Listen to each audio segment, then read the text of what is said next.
வன்னியர்களுக்காக ராமதாஸ் போராடினாரு. மீனவர்களுக்கு யார் தலைவரும் போராடல.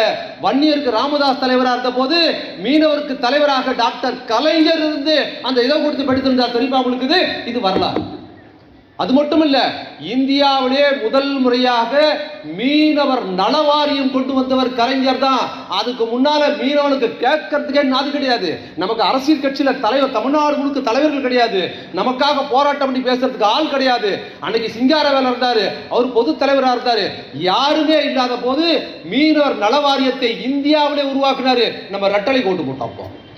ரெட்டலை கோட்டு போட்டு நம்ம கலைஞர் ஓட்டு போடல. நம்ம அப்போ வந்தப்ப ரெட்டலைக்கா ஓட்டு போட்டோம். ஆனா கலைஞர் ஜெயிச்சு என்ன பண்ணாரு? மீனவர் நலவாரியம் கொண்டு வந்தாரு, இடஒதுக்கீடு கொடுத்தாரு. அதுக்கப்புறம் அதை விட இன்னொன்னு பண்ணாரு. இந்தியாவிலே மீண்டும் ஒரு சாதனை பண்ணார் மீனவருக்காக. என்ன தெரியுமா? இந்தியாவிலே முதல் முறையாக மீனவ மக்களுக்காக அமைச்சகத்தை உருவாக்கி